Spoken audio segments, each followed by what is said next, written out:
got the time and the stomach for it. I've got a story for you. The world you know is gone.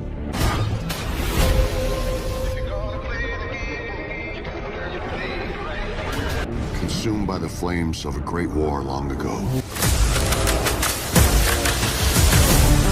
All that's left now are the Lost Lands. You got no when to fold, no when to walk away.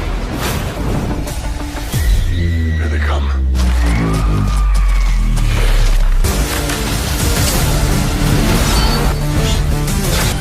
This is the moment we've been working for. It's not too late to turn back. She has become a symbol of their defiance. Down with the Overlord! This woman needs to die. One always has to die. Hand her over and we'll let you live. Sorry. She hired me first. So, how'd you like my story? I still don't know how it ends.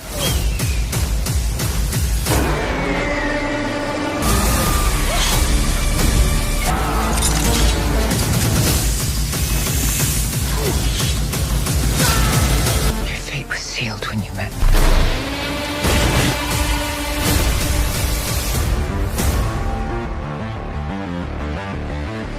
So, how'd you like my story? I still don't know how it ends. Collaborations between Mila Jovovich and her husband Paul W.S. Anderson are the norm at this point.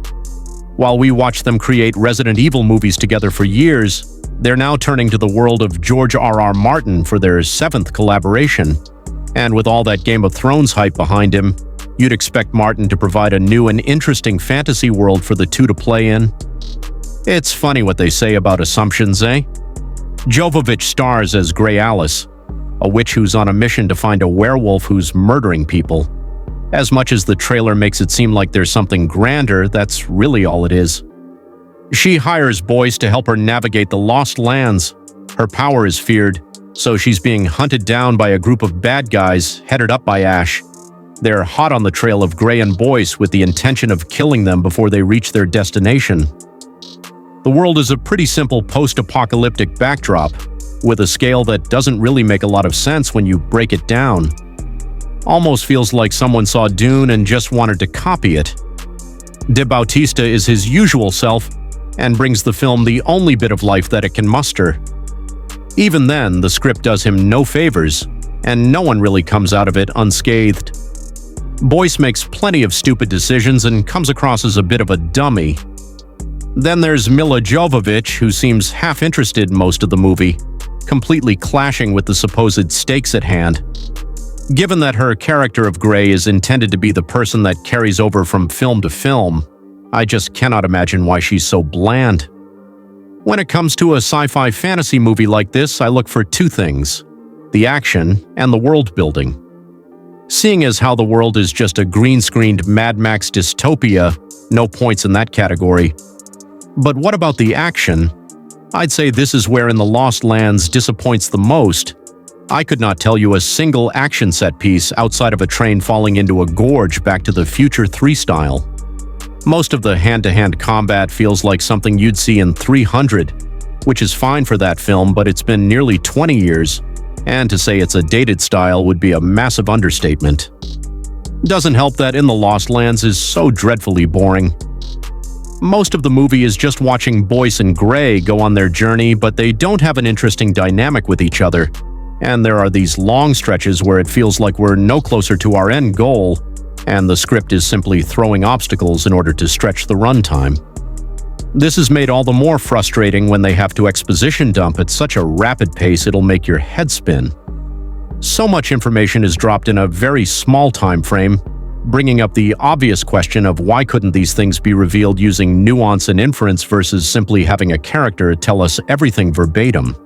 They're trying to spoon-feed us like we're babies, and it does not work. The aesthetic of In the Lost Lands feels like a larger-than-life Mad Max with its sprawling cities in total disarray and desert appearance. I was often reminded of Zack Snyder's Rebel Moon with its stale CGI backdrops, and for those unaware, comparisons to that film are never a good thing. There are some shots that look fine and others that look like a bad video game. As much as it's trying to create a whole new world, this feels like one we've seen time and time again. And it doesn't help that the green screen work looks like it belongs in a movie produced by Asylum. I'm not sure what about this story intrigued George R.R. Martin enough to focus on this versus finishing up Winds of Winter, but it's genuinely baffling. There's not a hint of originality within the world, and it feels like pieces of so many other and better science fiction and fantasy worlds. There's a twist that occurs that feels so obvious that it's truly an insult to anyone with any modicum of intelligence. The fact that we missed out on Winds of Winter for this makes me dislike this movie even more. I haven't enjoyed a Paul W.S. Anderson movie in some time, so my expectations were already rock bottom. Yet even still, this manages to disappoint. Not only is it one of the worst of the year, it sits firmly near the bottom of Anderson's filmography.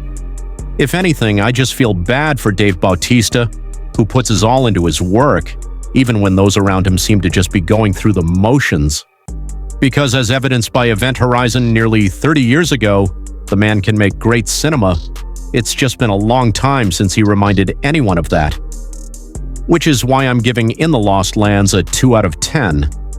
Thank you for clicking on our video, everybody. If you like what you saw here, please make sure you like the video and subscribe and share with your friends who like this sort of content.